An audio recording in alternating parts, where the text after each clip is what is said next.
நாம் தமிழர் ஆட்சி செயல்பாட்டு வரைவு 2026. நாம் தமிழர் ஆட்சியில் அடிப்படை தேவையான குடிநீர் விற்பனை முறை ஒழிக்கப்பட்டு அனைவருக்கும் தூய குடிநீர் கட்டணமின்றி வழங்கப்படும். தூய குடிநீர் இலவசம். தண்ணீரை பூமிக்குள் தேடாதே, அதை வானத்தில் இருந்து வரவழைக்க வழிவகை செய். இயற்கை வேளாண் பேரறிஞர் ஐயா நம்மாழ்வார். அனைத்தும் இலவசம், குடிநீருக்கு காசா. உலக உயிர்களின் மிக முதன்மையான உயிர் ஆதாரமாக குடிநீரை விற்பனை பண்டமாக ஆக்கியதை நாம் தமிழர் அரசு வன்மையாக கண்டிப்பதுடன் அதை உலக உயிர்களுக்கு செய்யும் இரண்டகமாக பார்க்கிறது.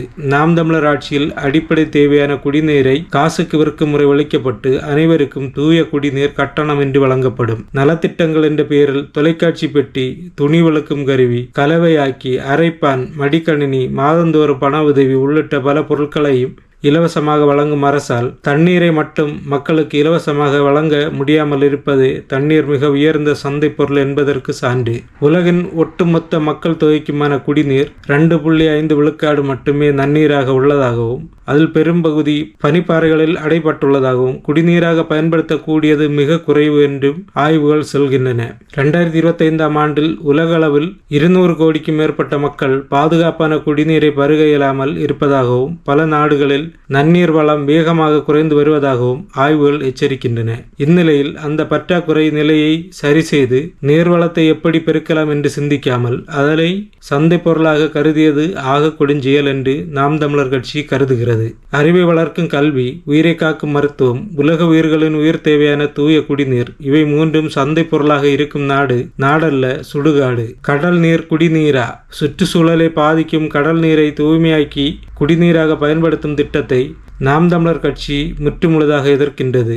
நாம் தமிழர் அரசு அத்தகைய திட்டத்தை செயல்படுத்தாது. அதற்கு மாற்றாக நீர்நிலைகளை ஆழப்படுத்துதல், புதிய நீர்நிலைகளை ஏற்படுத்துதல், அனைத்து கட்டங்களிலும் மழைநீர் சேகரிப்பை கட்டாயமாக்குதல், அதில் மழைநீரை தேக்கி நீர்வளத்தை பெருக்குதல் போன்ற எளிமையான நடவடிக்கைகள் மூலம் அனைவருக்கும் தூய குடிநீர் தடையின்றி கிடைக்க வழிவகை செய்யும். காக்கை குருவிகளுக்கான தண்ணீர். தனியார் பெரு நிறுவனங்கள் நிலத்தடி நீரை பல இலக்கக்கணக்கான சீர்படிகள் உறிஞ்சி எடுத்து சுற்றில்களில் அடைத்து விற்பனை செய்து வரும் அவல நிலை நீடிக்கிறது. இப்படி உயிராதாரமான தண்ணீர் தனியார் நிறுவனங்களின் விற்பனை பொருளாக மாறி நிற்கும் நிலையில் மாந்தர்களால் அதனை விலை கொடுத்து வாங்க முடியும். ஆனால் காக்கை, குருவி, கொக்கு, மைனா, புலி, யானை உள்ளிட்ட பிற உயிரினங்களின் குடிநீர் தேவை குறித்தும் அக்கறை கொள்கிறது நாம் தமிழர் அரசு.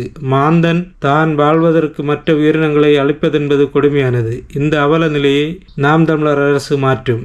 அப்பா நம்மாழ்வார் பாதையில். வேளாண் பெருந்தகப்பன் அப்பா நம்மாழ்வார் சொல்வது போன்று நிலத்தின் மீது தேக்கி வைக்கும் நீரை வேளாண்மைக்கும் மற்ற உயிரினங்களுக்கும் பயன்படுத்திவிட்டு நிலத்தடியில் இருந்து எடுக்கப்படும் நீரை குடிநீராக பயன்படுத்துவோம். அதற்கேற்ப ஏரி, குளம், கண்மாய்கள் நீர் தேக்கும் திட்டம் உறுதியாக செயல்படுத்தப்படும். அனைவருக்கும் தூய குடிநீர் கட்டணமின்றி வழங்கப்படும். அனைத்து உயிர்களுக்குமான நீர் தேவையை நாம் தமிழர் அரசு உறுதி செய்யும். தண்ணீர் கொள்ளை. ஏரி, குளம், கண்மாய், ஆறு உள்ளிட்ட நீர்நிலைகளை வன்கவர்வு செய்து அளித்ததால் மழைநீர் தேங்காமல் நிலத்தடி நீர்மட்டம் வெகுவாக குறைந்து போனது. நாம் தமிழர் அரசு அனைத்து நீர்நிலைகளிலும் உள்ள வன்கவர்வுகளை உடனடியாக அகற்றி நீர்நிலைகளை மீட்டெடுத்து அவற்றின் நீர்வரத்து பாதைகளை தூர்வாரி பாதுகாக்கும். தமிழகத்தின் பல்வேறு இடங்களில் ஆழ்துளை கிணறுகள் மூலம் நிலத்தடி நீரை விற்பனையாக உறிஞ்சி எடுப்பது சுற்றுச்சூழலை பெருமளவில் பாதிக்கிறது. நாம் தமிழர் அரசு இதில் தனி கவனம் செலுத்தி தண்ணீர் வழங்குதலுக்கு தனி பிரிவை உருவாக்கும். சென்னையில் புறநகர் தொடங்கி தமிழ்நாடு முழுவதும் தண்ணீர் வேட்டைக்கு முற்றுப்புள்ளி வைக்கும். வேளாண்மை தவிர தொழில்துறை, வணிகம் உள்ளிட்ட மற்ற தேவைகளுக்கான தண்ணீரை தடங்கலின்றி அரசே நெறிப்படுத்தி வழங்கும். நிலத்தடி நீரும் பாதிக்காமல் மக்களின் தேவைகளும் தடைபடாமல் புதிய கொள்கை முடிவுகள் எடுக்கப்படும். அதற்குரிய சட்ட விதிமுறைகளையும் நாம் தமிழர் அரசு செயல்படுத்தும்.